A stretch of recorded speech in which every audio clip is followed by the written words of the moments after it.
Walking down Main Street through town, Chandler slipped on a soda he passed by several slot shops. Occasionally, a few people would give him some wary glances or mean looks, of all which he had learned to ignore by now.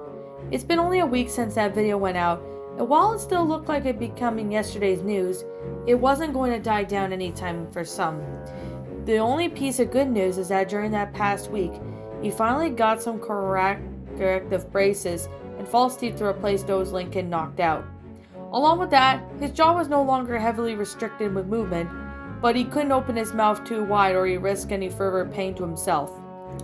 As for his life at home, it was decent, marginally. Both Chandler's parents felt like getting his butt kicked was punished enough, but he still had a cure view to attend as well as a strict rule not to get into any fights. Sure, he can handle that. After all, he was who he would be doing the fighting. Stopping in the corner at the Red Head caught a familiar, curious sight standing over outside an ice cream parlor. Connor and Christina were both enjoying their frozen treats. Oddly enough, Connor's hair was still silver or whitish. Chandler could tell from the sunlight that it didn't matter much. Whipping out his phone, he snapped at a photo of the two. Sliding his phone in his image gallery, he looked over some of the other pictures he'd taken of the pair. It had only been a few days, but it seemed like Connor and Christina were enjoying each other's company faster than one would have thought. The fact that those two were apparently getting ice cream together could convince the others too that they might be dating.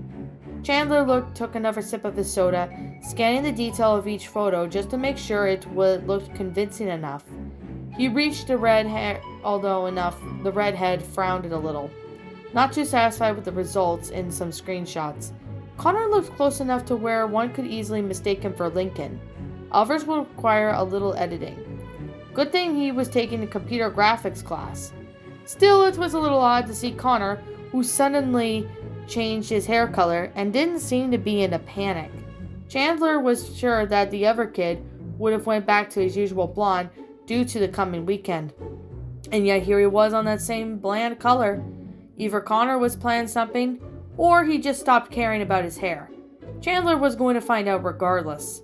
So the moment Cassie tries to open the container, the blue paint explodes everywhere. Of course, she knew I was the one who did it, and she strangled me for ruining her clothes. But it was worth it, Connor stated, fits of laughter. Christina snorted a little. Oh, that for a small stack of ribs? I called dibs on those ribs, fair and square. That'll teach her not to flinch with my food. Did your throat hurt when she was choking you? Connor hummed and fought, giving a small shrug immediately. Not really. I was busting a gut so hard I didn't even notice. He then glanced at the reflection in the mirror. I'm not sure if this hair is really my thing. The only reason I didn't wash it out yet is because my sister hasn't gotten the shampoo for it. Christina glanced at the top of his head, taking another lick of her ice cream. I think it looks cute. The platinum-haired kid knitted his brows. Because this isn't exactly some stupid Disney character, is it? The disdain was quite clear. No, Christina said defensively. You kind of remind me of one of those anime characters on the show I watch. Honestly, I think you could pull that off. Connor opened his mouth to form a rebuttal, but nothing came. The other students had still related to him to a Frozen character, but Christina was the first person who actually liked his hair. His gaze shifted to the ground, wondering what the heck this girl saw was an accidental dye job. Christina's phone buzzed as a text came in. She flipped through and opened and did a quick read of it. Sorry, Connor, but I gotta go. My mom needs me to watch the cat. Cats? Aren't they usually fine by themselves? Not the ones I have. The redhead stepped up and hugged him. See you tomorrow, Connor. Christina smiled before running down the street. Connor blinked twice before he absorbed as to what happened. Not only had Christina hugged him, but she technically called him cute. Even if it wasn't for expected of the hair, but it was still to win Connor's opinion. The pringy child smiled warmly as he stared off in that direction as he ran, glancing himself at the window. I guess it didn't look too bad. You're seriously planning on keeping your hair like that? A new voice came in. Turning around, Connor laid his eyes at Chandler. A former blonde gave a frown.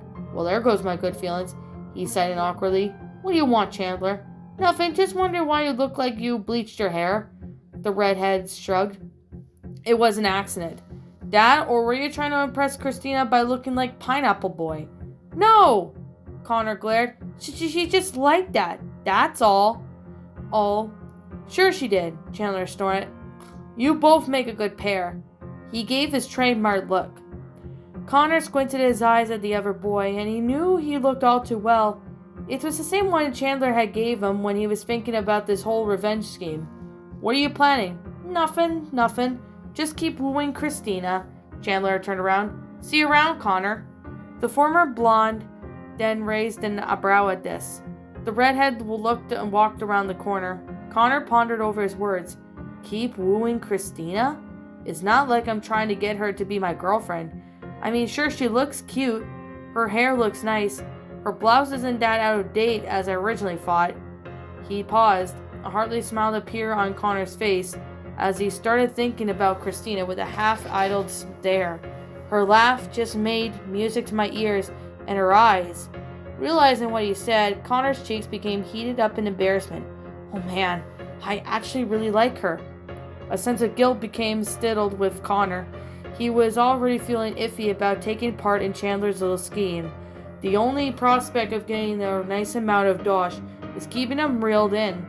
However, the Pringy child was quickly realizing that money would mean every little grand picture. The idea of Christina being used as a tool for that boy's plot just didn't sit well with his chest. Connor wasn't sure what it was, but it could have been like that he liked Christina to the point where he didn't wish for anything bad to befall her. In return, this fueled his desire to figure out what exactly it did that Chandler wanted to do that involved them both. Jogging to a corner, he didn't see the redhead in sight, or for that matter, he didn't even know where the guy lived, so it wasn't like Connor could just waltz over to Chandler's place. Connor gave a frustrated groan. Great, now I gotta wait till tomorrow. Sometime later that Sunday in the evening hours, most of the Louds were preparing for bed. Both parents were still on their very emotional high after having their fun day with Lincoln, and Lori was happy that she and Carol managed to find some clothes Lori was certain Lincoln would like. Compared to whatever her sisters had made, probably didn't seem like much. However, the eldest sibling faintly remembered some time ago that Lincoln had been eyeballing a couple of outfits during one of their trips to the mall. Naturally, he was short on cash, so he even considered buying it. So yet, it was still in the forefront in his mind, especially since often Loud talks with Clyde over the radio about it.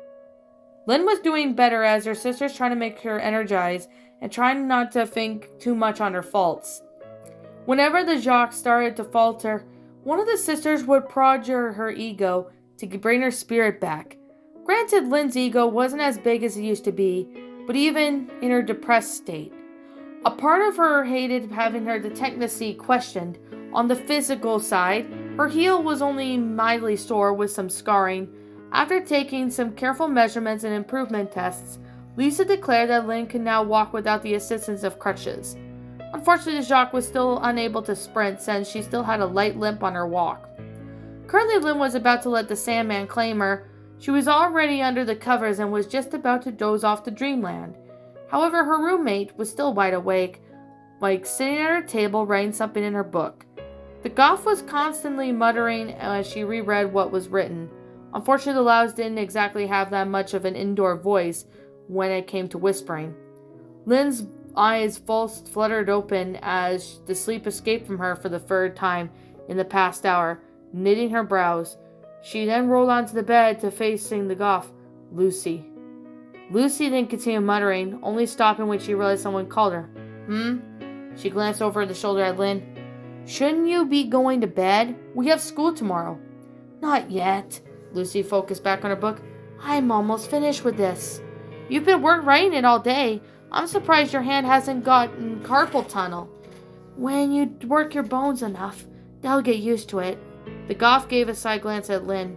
Much like how you keep bouncing back after you injure yourself, you always said no to pain, no gain. Lynn lifted the corner to look at her foot. Her ankle brace was gone, although small teeth marks were visible just above the base of the heel. Sometimes I wish I eat my own words. She lied down, staring at the ceiling. If I had a time machine, I'd probably even go back and never pick up that baseball or sports in general. Lucy placed her quill down. Sigh, Lynn, I know we can't stop you from wanting to hide in the darkness, and it would be really hypocritical of me not to tell you not to. But every once in a while, I do see the light. The 8-year-old wheeled her chair around. Lincoln hasn't forgiven me yet, but I do hope I can talk to him at school tomorrow. That's easier for you to say, since the worst thing you did is make it seem like he was getting blamed from the bomb in the toilet meant little to you. At least Lori managed to get Lincoln to at least think about talking with you, and since he's been likely better spirits than he was the last time you both met, I doubt he's going to hurt you. Lynn stayed silent for a moment before turning to face the wall. I don't know that. Lucy tapped her chin, glancing up at the ceiling. Every last thing Lynn needed was another nightmare that would wipe out the progress the girls had made. The Goff had a half of them minded to inject Lynn with Lisa's sleeping serum, but at this point everyone was reluctant to have a drug their sister again, which means, I have never thought you were a chicken, Lynn. What? Came Lynn's tired voice. I said I never thought you were a chicken, or maybe you were a turtle. Lynn breathed, a heavy through her nostrils. Who says I am? Most of us. Lucy spoke with a hint of smug in her usual grim tone. You hide in your shell because you're afraid of the challenge to actually talk to Lincoln. We all know you're nervous around him, but I guess you really lost your spine. It's funny, though. Lucy then saw Lynn sitting up. I usually hide in the darkness to escape the light, and you hide in your bed just to allow the fact that you let yourself become weak. Guess that means Lori is the strongest sister now. Lynn narrowed her eyes at her roommate. Say that again. The 8-year-old had to suppress her urge to grin. You are weak. She crossed her legs. Want me to just get over with and give you the sleeping medication like the baby you... Lucy was cut off as a pillow smacked in her face. You think I'm a baby, huh? Well, I'll show you, in fact. I'm going to march right up to Lincoln tomorrow so we could hug it out. Lucy moved the soft object away from her eyes to see Lynn stick her tongue out at her like a child. Real mature, sis. But I bet you can't do it again. Lynn gripped another on the pillow. Is that a fret? Lucy put up a finger as she set her quill back into its ink pot and closed her book with a flash. Lucy threw Lynn's pillow back at her, causing Jacques to jump out of the bed with both hands on. Oh, it's on. Before long, the girls were hitting each other with their pillows.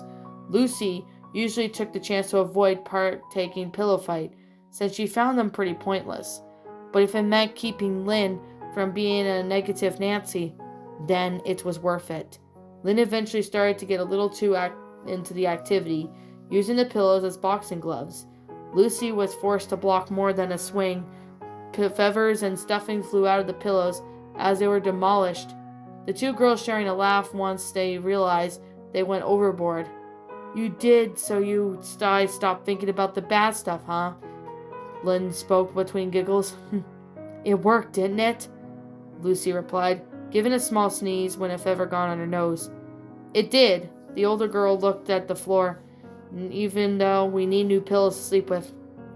I don't really need a new pillow. Lucy turned to the coffin, opening it and lying down inside it. The dead don't sleep like the living. It was all she said before closing the casket. Says the girl whose casket on the bed almost looks like Lola's, Lynn muttered, going to her closet. I heard that, came Lucy's muffled voice. Opening the door, Lynn dug through her stuff to find something extra soft to lay her hand on. Bats, footballs, shoes, even the occasional dirty clothes weren't the most ideal temporary pillows. Spotting one of her jerseys, Lynn lifted to examine its worth, and it was covered in dirt, grass stains, and from overuse. The athlete remembered the main reason she refused to wash it. She considered it lucky, which was the same excuse she used for another sporting equipment that was beaten up, dirty, broken, or just well past use by date at this point. Lynn just referred to it as stuff that needed to be heavily washed or thrown out. She bent down, scooped all her dirty sportswear before heading to the washroom. Since it was so late at night, Lynn couldn't wash them without keeping the others awake. She made a note to do it in the morning, along with other sports stuff that she considered to be luck in the basement. Lynn had sorted through the spare sheets and blankets before finding another pillow to use. The trip up to the basement also revealed another unknown issue with her damaged heel. Climbing the stairs caused a small amount of pain if she used the foot to climb up. Regardless if she did her best to ignore it, she went down to her and Lucy's room, failing to sleep for a few minutes after thoughtless staring. Connor tapped his foot as he waited for a few hours in the hallway, his arms crossed as he scanned the hallway for a certain redhead. Students blistered past the group as they stood outside their homeroom. The teacher was late again, probably not caring much about his job since the Huggins once berated him in front of the students about his attendance. Even though it was the beginning of another school week, the pangs of Monday were absent from the Pringy kid. He was unable to take his mind off of yesterday, even though throughout last night, he seemed pretty distracted. Carol asked him if anything was wrong, and even apologizing about forgetting a certain shampoo to change his hair back. Connor just ignored that and said it was alright. Chandler wasn't in any of Connor's classes today, but he often saw him in the hallway. The former blonde continued to look around, failing to smug and spot the rich kid amongst the sea of people before he was last week. Chandler typically had a group of boys with him so that they would stand out even bigger than the thickest of crowds. At this point was given what happened one weekend, all you had to do was find him and focus on the trail of glares. However, none of the students appeared to be glancing at the particular direction. Christina had finally made her way past the crowd, spotting the group of students in the front door. Ugh, she groaned, slumping in her shoulders. He's late again? Shaking his head, Christina finally got in line behind the last person. Shortly after scanning her class to see who else was there, her eyes fell upon a certain shade of silver. Smiling, she got out of line and walked up to the boy. Hey, Connor. He didn't respond, starting to stare off in space. Connor? Christina asked, poking him on the shoulder. Huh? The Pringy kid turned to the left. Oh, hey, he said in an awkward voice. You okay? You seem distracted. Yeah, I'm fine. Christina put a hand on her hip, giving a half-idled, unamused stare. Really? 'Cause I swore you were staring at the wall. Connor then gave a cheesy smile. So what's going on? The former blonde breathed through his nose. Just thinking about something. What is it? Connor bit his lip, humming and fought as he didn't want to let Christina know what was really going on. Considering the circumstances, imagine how pissed she'd be if he had just blabbed that he had made a deal with Chandler for some cash. Still, he couldn't outright just lie to her. Unlike his sister, Connor felt that he had to give him a hard time for refusing anything Christina asked him. After he realized his feelings of her yesterday, it felt like he'd betray her trust if she wasn't honest. Plus, he had no story to fall back at the moment. Oh well, Connor trailed off. It's about someone. Oh, is it a family member? The boy shook his head. Is it a friend? Connor hummed before nodding, putting his hands in his pockets. Yeah. Christina tapped her chin. She knew she was close. Is someone in this school in our class? Connor felt his face heated up, his cheeks becoming faint red as Christina looked at the sign that she was getting warmer. So it is, she spoke in a teasing tone. So who is she? I gotta know the details. Connor released a breath but didn't know what he was holding. So close but not close enough. He scratched his head and feinted to shave off some nervousness. You know her, but... A series of footsteps cut him off. The students turned and saw their teacher practically right up to them. Sorry I'm late, kids. Traffic was a pain this morning. Don't need Huggins chewing my head off again, the middle-aged man grumbled as he unlocked the door. When the students started to file into the room, I'll tell you later, Connor told the redhead as they walked in. No more than a few steps away, Chandler had been taking a few more pictures. Seeing Connor blushing and Christina acting all giddy would make it even more convincing. And that's just for the wall, he smiled deviously. He was going towards his own class. Good thing that class had happened just the one place he needed to do his work. Just a few hours later, another person was dealing with their own troubles. Lynn proclaimed she marched up to her brother and gave him the biggest hug imaginable. Yet, here she was, watching it from the outside of her PE class. Lynn used the tree as an obstacle in case Lincoln happened to look outside. Normally, Jacques absolutely loved this class because she was well adapted into the sports world. Coach Pawlowski even often let her lead during drills, to the other students' dismay, But since she was dealing with an island injury, the brunette had been excused since then. Lynn didn't mind though, she was originally too depressed to do anything. But now Lynn no longer was depressed, but just worried. Memories of her last encounter with her brother popped up throughout the morning. She could only never forget that look he gave her for a split second, before becoming indifferent. The hate that he still harbored for her, buried deep inside, that was almost a week ago. However, since then, Lincoln regained trust of all of his four of his family members. Even more so, Lynn was even more capable of holding his own until now. Unlike their last meeting, where she should have been completely at his mercy, still a raging Lincoln was the last thing Lynn wanted to deal with, especially since she doubt she'd fight back this time. "Hey, Lynn," a chilling voice spoke up from behind. Lynn sucked in a breath. The brunette's knuckles turned white as she gripped the sides of the tree, fighting the urge to climb it. Swiftly turning her head, Lucy was staring at her with the notebook in hands. A bookmark was sticking out, pointing to a specific page. The teen dispelled her breath. "You really should stop doing that." "Sorry, but what are you doing over here?" "I should be asking you that." Lynn loosened her grip, shaking off any wooden flakes that stuck to her skin. Don't you have class or something?" "It's my study period, and I know Lincoln has recess around noon and every Monday." "Did you talk to him yet?" Lynn looked at the ground in shame, unable to see anything, knowing she was eating her own words. Lucy looked past Lynn, and the bell rang. The previous class was going inside, with those in the lunchroom was coming out. Among the clouds, she spotted Lincoln with the social circle. Sigh. Lucy looked back to Lynn.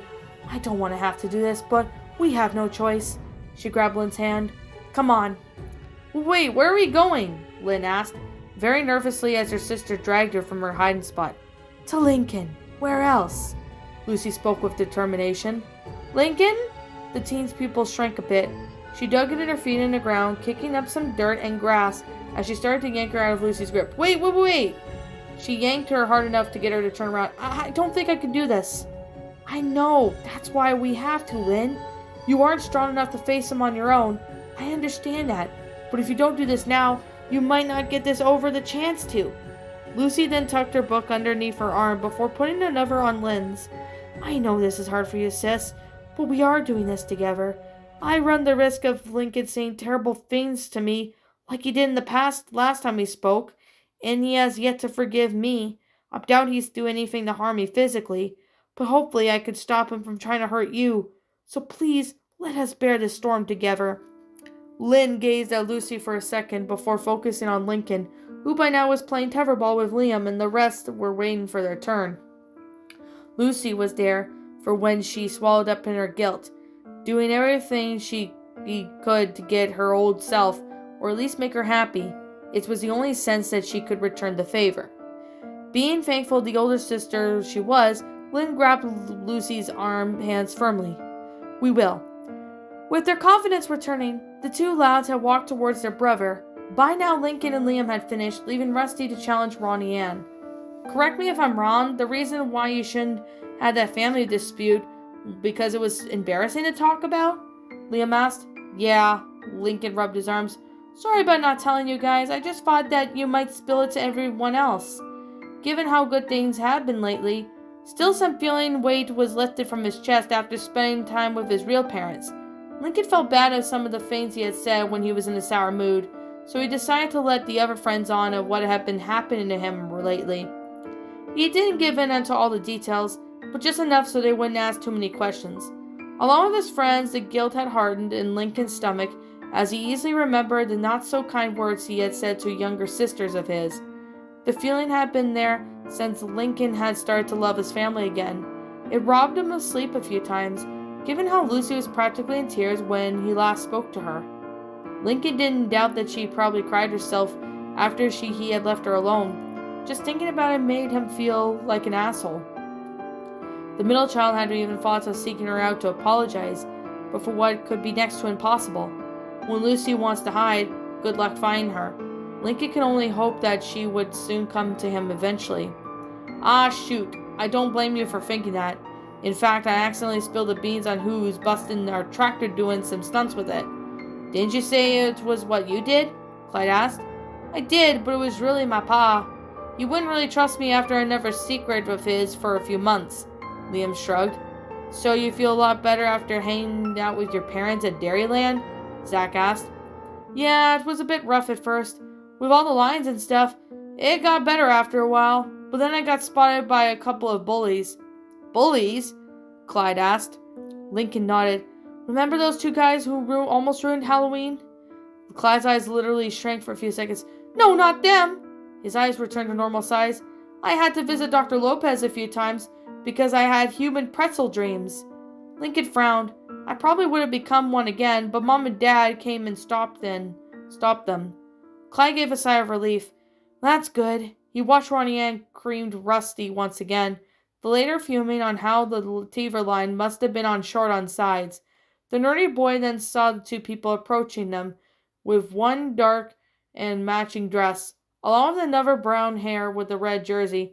Hey, Lincoln, you still feeling bad about what you said to Lucy, right? The white-haired kid raised a brow. Yeah? Why? Well, he pointed at their direction. Here's your chance to talk to her. Lincoln looked over to where Clyde was polling. His eyes were mocking Lucy and Lynn's. Both girls froze on sight within a few seconds. Before Lucy regained some initiative, it walked with Lynn towards him. Lincoln then noted that, while Lucy seemed to be more confident, Lynn looked as if she shouldn't be there. She didn't look as bad as Lori made it sound like, but then again, she then stated that they were making her feel better, so he also noted that her crutches and ankle brace were missing. Guess her foot fully healed, finally, the boy thought to himself. Lucy let go of Lynn's hand, knowing that Jacques probably would want to keep her distance, but then Ronnie Ann finally took notice of their presence. Her attention was divided long enough for Rusty to score a point. Ha! Score! The curly redhead raised his arms in triumph. Renolda gave a small frown before shooting a glare. Doesn't count, I got distracted. Still a win for me. Hi, Lincoln, Lucy spoke in her usual tone, once she was in front of him. Hey, Luce, how have you been? Lincoln asked, his overall positive vibe nearly taking Lucy by surprise. I've been well. I have something for you. The Goth took out her notebook. I know you're probably still harboring some atmosphere towards me, and it might not be enough to change your mind, but I made this special poem for you in hopes that it removes your darkness from your heart. I know I've made poems, but this one has something extra. She then handed the notebook to Lincoln, who calmly accepted it. Lincoln had helped Lucy with many poems before, and while he didn't expect much from one that had just made for him, he would soon be proven wrong. The bookmark had all the words open here, written on it.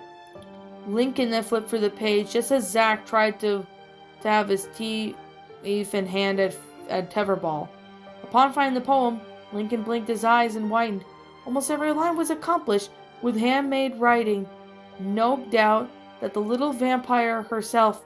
He cleared his throat before reading the story, or poem, that is. Brother, luck clouds the mind, as well as the soul, even to the point when you are feeling cold, with each line corresponding to the picture that greatly emphasized what the lines meant. The drawings weren't half bad in Lincoln's opinion. Lucy could be a decent artist once she honed her skills with pencil. The first showed the Louds having a fun time, with Lincoln noticeably off to the side with a sad look on his face. The next picture shows some of the girls doing what Lincoln assumed was them refusing to let them attend their events. The third line was paired with the drawing of Lincoln's boarded-up room, with the last line of being Lincoln sleep outside with wavy lines around his body indicates shivering. Turning the page. Alone in the world, one cannot cope. They have all have been, is nothing but hope. The next 4 lines were followed the same pattern. Lincoln gave a saddened look as he kept reading. The first line had a drawing of Lincoln in the squirrel suit to go with it, doing a facepalm signifying his annoyance. The next drawing showed Lincoln with sad eyes as he was left inside the suit, watching his family with his supposed luck, next to the line with a sad Lincoln without the suit, as well as him being inside the empty space to signify the loneliness. The line meant the last drawing showed Lincoln attempting to talk to his family about getting rid of the suit. The small drawing of the suit being crossed out, but appearing a thought bubble upon his head. It appears the family wasn't even listening. When hope fails, anger and rage prevail, and it all comes down like thunderous hail. The first time, the drawing showed Lincoln in the suit again, but looking more irritated than upset. Red lines were drawn over Lincoln's eyes to show his increasing anger. The next few pictures made Lincoln pause after each line, quite shocked of how emotional the drawing was. In sequence, the first showed an arranged Lincoln, to which Lucy drew within each detail. It was very close to the real thing. Then next to the two new pictures, showed the boy lashing out at his horrified family. This included Lincoln and Lynn getting into a fight. A shiver went down his spine as Lincoln flipped to the page. By that point, Rusty and Zack became intrigued, pausing their game to listen to the rest. All suffer then from loner's sorrow, and all what will not be well, the day after tomorrow. Lincoln shuddered a bit as he felt his words reflected on him. It seemed like Lucy had been crying a little while writing this part, as the pages had a few dams of spots on them. He couldn't blame her, as he felt almost ready to do the same. Within the first time it showed the family expressing their regret after what happened in the other drawings. Next, the second line had a picture of Lincoln running away from the house into the night, tears streaming down over his covered eyes. The next picture showed Lucy finding Lincoln inside a library, and then the middle child could already guess where this was going. Sure enough, the last picture was that of Lincoln refusing Lucy's apology. By now, Lincoln felt the same weight that had disappeared being pressed into his chest again as he continued to read.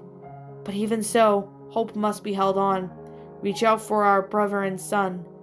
This group shows pictures about more light-hearted compared to those before him. Lincoln's voice began to break as each line he wrote, small tears streaming down his cheeks. The first drawing showed the family sulking on how they may be able to regain Lincoln's love, a heartbroken symbol and an amateur drawing of Lincoln's head next to it. But the drawing showed everyone working the confidence to fix what was broken. The third line didn't have a picture with it, but the last one had two. One picture had Lincoln smiling but with his siblings surrounding him, with the second part of the picture having Lincoln holding hands of each parent. In my heart, I ever feel so worried. I just want you to know I am very sorry, brother. The last section didn't have any pictures, but Lincoln heard Lucy speaking along the lines with him. At this point, Lincoln couldn't help but keep himself from crying. With Lucy feeling the same way without using a word, the two siblings hugged each other. Everyone around had similar feelings. Lynn felt like she was going to cry, and trying hard not to. She bit her finger with a faint attempt to hide her sorrow. Ronnie Ann was in the same boat, giving her a short sniffle every once in a while. Clyde was already crying, using a tissue to dry his eyes. Liam then used the same tissue to clean his nose. Rusty and Zack stood over at the tether pole with their mouths agape. "It's deep stuff, man," Rusty finally said. "Deep stuff."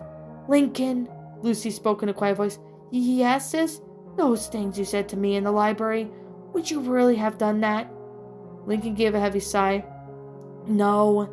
He released his hug on Lucy as he looked into her eyes.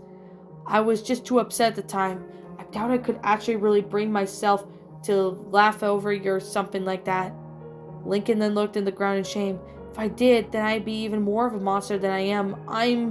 He paused, trying to find the right words. "Very upset." Lincoln scratched the side of his head. "I really tend to overdo things when I'm angry, but if it helps," he smiled at the Goth. "I was already thinking about forgiving you before you guys came." Lucy then looked at the grass. "Even though you sacrificed your digigi for my sake, I wanted to make it appear like I used you. Yet, you still found a way to forgive me. Even I made you a special gift for you." A stray tear came from under the bangs when she looked back at her brother. Lincoln's eyes became the size of dinner plates. He would actually see one of Lucy's eyes, clear as day, without any strands of hair blocking it. It was watery and had a tear flowing from it. "How we end up in a grateful brother like you. I'm guessing I'm the lucky ones?" Lincoln smiled nervously before Lucy hugged him, with enough force that nearly knocked him over.